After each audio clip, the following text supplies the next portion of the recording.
Help support the show by joining the Patreon or becoming a YouTube member. Also, hit that like button and subscribe if you want more Browns-focused content. So the Browns are at the trade deadline, and the situation in the bye week, it just has not been good for the team, right? The Browns have not played well. The Browns do not look like a team that should be buying at the trade deadline. And the Browns look like a team whose future should very much be in some level of question. So that has made a lot of people wonder, hey, who's going to be on the move, right? David Njoku has been frequently talked about as somebody who could be on the move. We've talked about other names. Joe Bitonio might be a surprise here or there, but that's kind of what the focus has been on. But there's one name that people throw in that, gets a pretty strong reaction one way or the other. And that one name is Myles Garrett. And the question here today is, should the Browns trade Myles Garrett? Now, I'm going to tell you, long story short, I think the answer is no here. There's more technical reasons to why I think the answer is no here, but that's my answer. Now, we're going to talk about that. We're going to reference a great article from Jack Duffin of 24/7 Sports, the OBR. So make sure you check out that article when you get done with this video. But nonetheless, I got to thank my sponsor, Sleeper. Real quick, just want to let you guys know Sleeper has a new offer here. They're offering a free $20 entry, no deposit required. And also, if you're a first-time user, you also will receive a 100% match on up to $100 when you use the promo code WORSTTAKE. Again, $20 free, no deposit required. Plus, first-time users also receive 100% deposit match up to $100. Join Sleeper. So when we talk about Myles Garrett, when we talk about potentially trading somebody like Myles Garrett who just signed a new contract, we got to acknowledge that part of it, right? Myles Garrett just signed a new contract. It would be extremely rare for a team to trade a player that they just signed to a new contract. Ironically enough, and I think Jack Duffin points this out in his article, the last time that's happened was Odell Beckham when he got traded to Cleveland after a new deal in New York. And I know the Browns have been in rumors for Garrett Wilson, who will be a similar situation for them. But the real question you have to ask right now is, will it be feasible to trade Myles Garrett first and foremost, right? Because much like when there were the silly rumors about like Dak Prescott potentially being traded, you have to have the very real conversation about the money, right? Where is the money going to come from? Where's the dead cap going to be? And is that something that the Browns can actually afford to absorb here? Now, he breaks this down on this chart from Over the Cap, where he shows us what the financial breakdown would be. Since the trade is taking place after June 1st, it is a slightly different calculation. Teams are allowed to do 2 post-June 1st cuts designated every year. There's no designation for trades, or you could do it as early, and the salary impact comes after. You will need to wait until after June 1st for this trade impact, and since we are after that, we will need to use that in the drop down. So he's like showing you how to use the calculator in Over the Cap. It's a really great article that gives you the tools to really know this kind of information. But basically, when you put in the right stuff on the Over the Cap valuation, you'll find out that trading Myles Garrett is going to make you incur about a $19.6 million dead cap for 2025, with $15 million in dead cap for 2026. Now, some of this will be offset by what you're saving in cap space. So it's not like full 19. I think it's like going to be net like 17 over time. And then the next year will probably be like 8. So it's not financially prohibitive for the Browns to think about a move here. But you do have to factor in the financials for this, right? He goes down here, the salary cap impact. So the dead cap would approximately be $19.6 million in dead cap in 2025, and then 41.90 million in dead cap the next year. The salary cap impact. Then we need to look at what this means for the Browns salary cap across the next 2 seasons.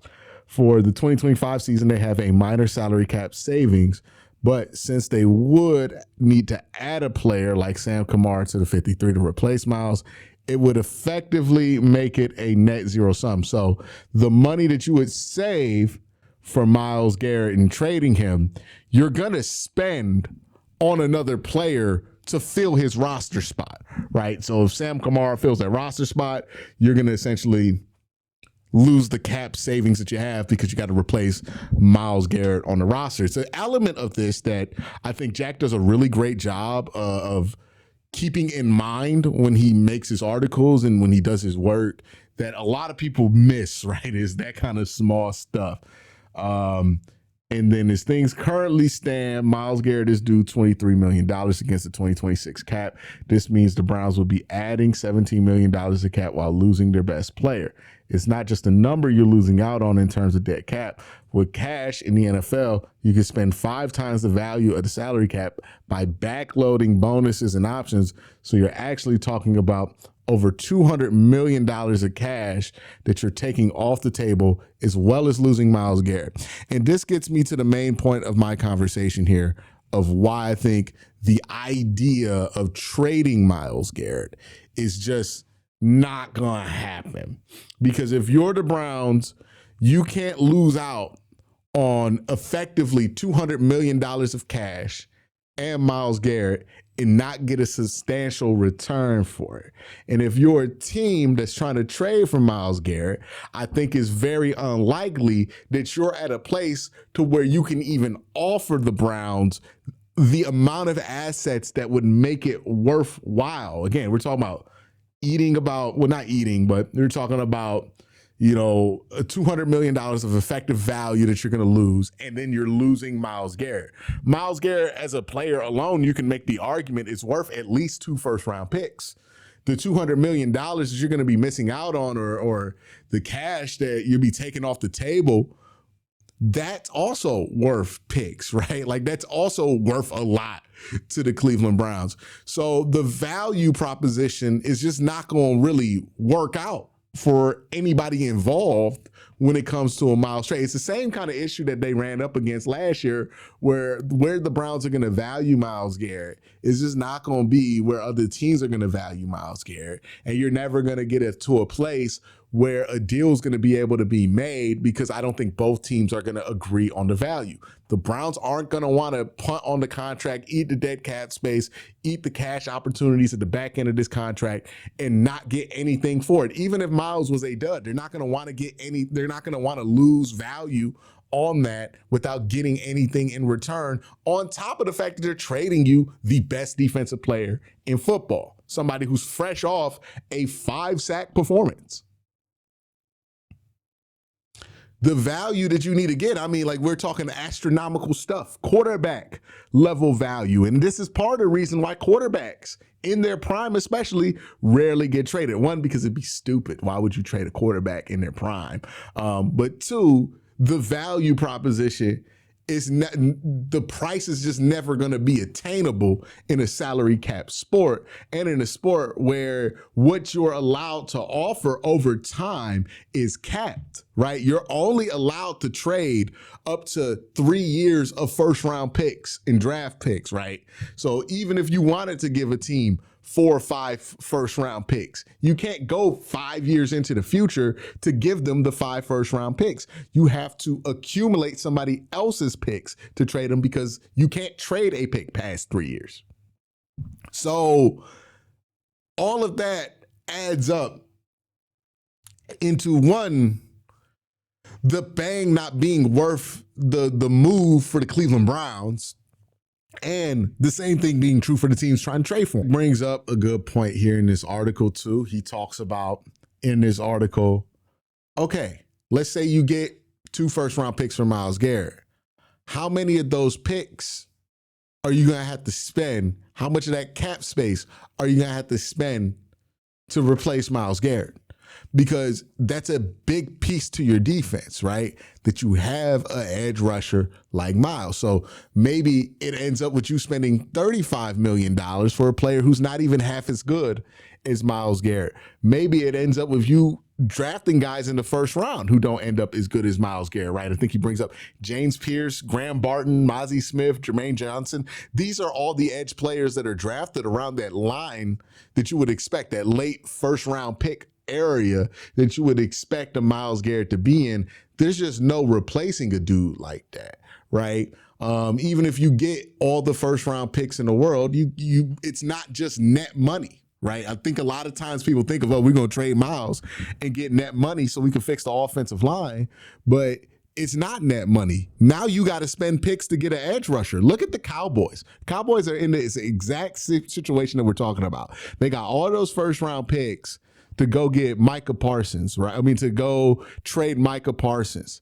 And then they played the season out and realized that what they were missing was an elite edge rusher. And now you got their fan base saying, hey, let's use the Micah Parsons trade picks to go get Max Crosby. When they could have just had Micah Parsons the whole damn time. You see the problem here? When we talk about trading a superstar player, very rarely do we actually factor in the cost to replace that superstar player, which is immense, especially when they're in their prime. Right? This isn't a situation where Myles is refusing to play. This is a situation where Myles is still willing to play for you. He's going to be under contract for the next 5 years. You have the leverage in this situation. So why blow it to try to trade him when you have no way of replacing him? Like, I like Alex Wright and Isaiah McGuire, but Myles Garrett, not having him is going to hurt. So how are you going to replace him? How much resources is that going to cost you? Everybody's counting the money that you would save from trading Myles and counting the extra draft pick like they're net, like it's a net when it's not, right? You still got to account for replacing what you lost. You know, if you trade your furnace to somebody for a bunch of money and you got to spend that money on a new furnace, you didn't really do shit. Like, that's kind of how I feel about trading Myles. It's like you're going to trade Myles so you can replace Myles. And then you're going to replace Myles and then you're going to spend everything that you use to get Myles traded. Makes no sense to me. Makes no sense to me. You got to factor in the cost to replace the player. If you have somebody on the roster that you feel like can take over from Myles' role and then you trade Myles, then okay, cool. But that's not where we are. Right? You know, that's the issue. People would love to talk about how you could trade this guy and look at all the picks you could get. And you can use those picks on the offensive line. But it's kind of like when people talk about the money they get from their paycheck before they pay their taxes. It's not, that money has to go somewhere. You know, that's not just money for you to spend. That's money so you can take care of your responsibilities of paying your taxes. If that's something that you partake in.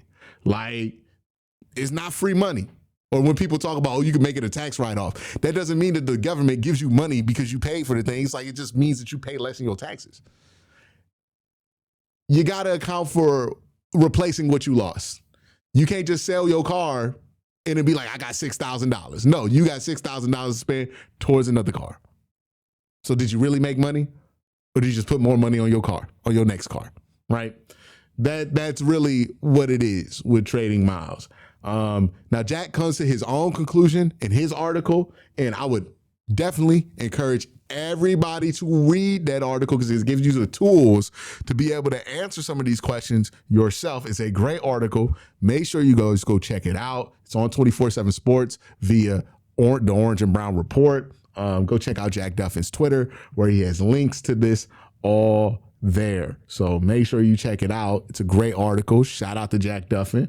But yeah, you know, that's kind of how I approach the Myles conversation. It's like, yeah, can you do it financially? Maybe. Would it make sense? Are you going to find a trade that's going to make it worth your while? Unless somebody is giving back a ton of draft assets and then they're also giving you a young edge, then I don't see it. Like if the Houston Texans want to do this and give you like, you know, Will Anderson or something like that, and then some picks, maybe you consider it. But you also don't want to do what Houston did earlier this offseason, which is trade Laramie Tunsil to get some draft assets and then not have a plan to replace Laremy Tunsil, and now that's tanking their season. Always think about what the plan is to replace the player you're trading before you even talk to me about a trade, right? Like, that's got to be the number one thing. Yeah, you're getting all these draft assets. That's all cool, but that's like talking about untaxed income. It's not what you actually make. Like, you're going to have to give some of that up so you can live in a society. That's my whole thing about the Myles Garrett trade. Let me know what you guys think. Y'all have a great day. Have an even better night. Peace.